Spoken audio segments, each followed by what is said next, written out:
Assalamualaikum warahmatullahi wabarakatuh. Semangat pagi. Kita akan mempelajari mengenai masuknya Islam di Indonesia. Tentu saja masuknya Islam di Indonesia sudah saya share di YouTube channel Pungki Sofia. Kalian bisa selalu belajar di situ. Jadi tidak ada alasan untuk saya tidak memberikan materi. Saya selalu memberikan materi dan selalu berpesan untuk membuka YouTube Pungki Sofia untuk bisa melihat pusat-pusat integrasi Nusantara. Pada sekarang ini saya akan jelaskan mengenai bagaimana Islam itu masuk dan berkembang di Indonesia. Tentu saja untuk memeluk agama Islam itu caranya bisa dikatakan mudah, yakni kita cukup mengucapkan 2 kalimat syahadat. Dan Islam itu damai. Islam itu tersebar melalui perdagangan. Yang pertama adalah pertumbuhan jalur perdagangan mengenai lokasi yang strategis, yakni di pinggir pantai. Kemudian kemampuan mengendalikan suatu kontrol politik dan militer para penguasa tradisional atau raja-raja dalam menguasai jalur-jalur utama dan pusat perdagangan Nusantara. Kemudian yang pertama kita akan melihat bagaimana ramainya Selat Malaka pada waktu itu yang bisa dikuasai oleh pedagang-pedagang di luar negeri, yakni terutama kalau dalam Islam untuk menyebarkan agama Islam itu dari pedagang-pedagang Timur Tengah seperti Turki, Mesir, Arab, dan lain sebagainya. Kemudian kita akan melihat dari kerajaan pertama nanti bisa terlahir di Indonesia. Yang dimaksud di sini adalah kerajaan Islam pertama di Indonesia itu bisa dikatakan pada waktu itu adalah Samudra Pasai. Ya, itu kalau di Indonesia. Kalau di Pulau Jawa, kerajaan Islam pertama adalah Kerajaan Demak. Kemudian kita akan mempelajari mengenai akulturasi.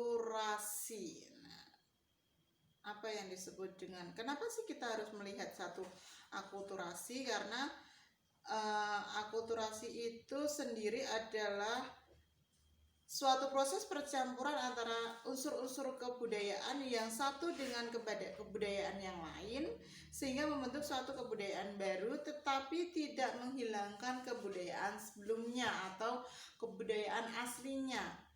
Contoh dari akulturasi adalah adanya Punden Berunda, itu yang nantinya menjadi candi. Itu Punden Berunda adalah tempat yang tadinya untuk peribadatan, makam, dan lain sebagainya, yang nanti juga diakulturasi menjadi sebuah candi. Itu. Jadi candi itu adalah hasil akulturasi. Kemudian banyak sekali pengaruh-pengaruh Islam itu yang nanti akan terlahir di dalam seni ukir, seni rupa, dan lain sebagainya. Kemudian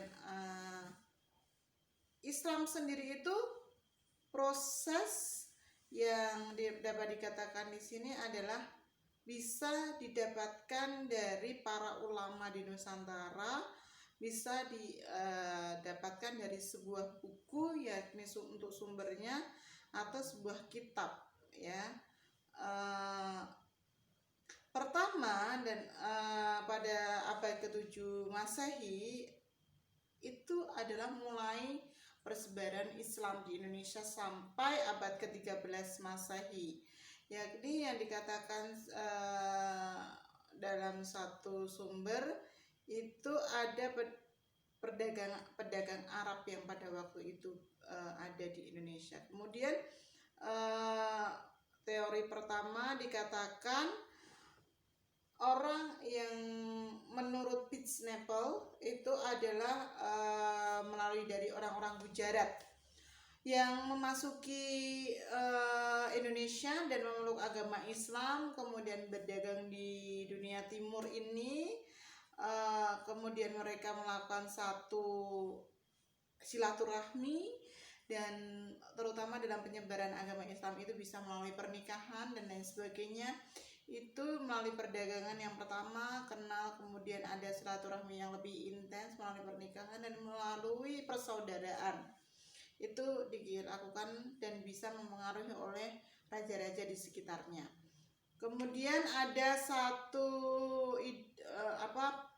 pengetahuan dari Sinagog Gronje itu adalah Dharma Quetta itu mengatakan bahwa pada waktu itu ditemukan makam Maulana Malik Ibrahim yang memiliki bentuk batu nisan seperti yang terdapat di Kambai, Gujarat. Maka dikatakan pada waktu itu penyebaran Islam pada abad ke sekitar tahun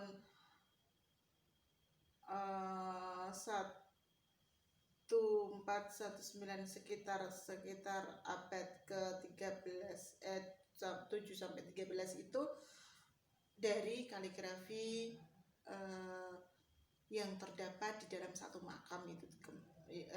Yang kedua adalah Husain Jayadiningrat. Itu mengatakan kalau Islam ke Indonesia itu dari Persia.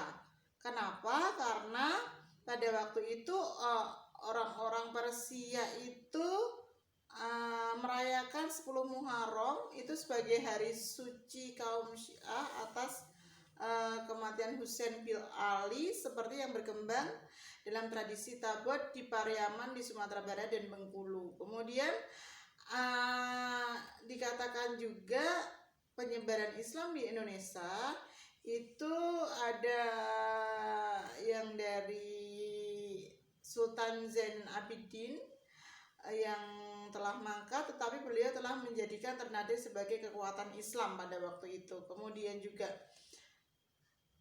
Islam masuk istana raja, dari bagaimana dia melakukan satu komposisi untuk bekerja sama dalam mengusir penjajah pada waktu itu dengan di dalam satu istana kerajaan melakukan satu pertahanan bersama-sama. Yang pertama, kerajaan Islam yang pertama adalah Samudra Pasai. Kita tahu rajanya adalah Sultan Malik As-Saleh. Kemudian ada kerajaan Aceh, Sultan Iskandar Muda. Kemudian ketika di Jawa kita tahu penyebaran Islam itu dibantu oleh para wali songo. Yang kita tahu salah satunya adalah Sunan Kalijaga yang menyebarkan agama Islam melalui metode wayang dan lain sebagainya. Kemudian dari hal-hal yang tadi itu, tolong yang di PowerPoint Ibu belum menjawab satu post testnya segera dijawab. Yang pertama, dalam peta yang ada di dalam PowerPoint itu, berikan jalur masuknya Islam ke Nusantara berdasarkan teori-teorinya. Yang kedua, bandingkan beberapa teori yang dari data yang benar, manakah yang menurut kalian paling benar. Kemudian bagaimanakah proses masuknya Islam. Kemudian bagaimanakah peran Sunan Giri dalam penyebaran agama Islam di Nusantara. Selesai dan terima kasih.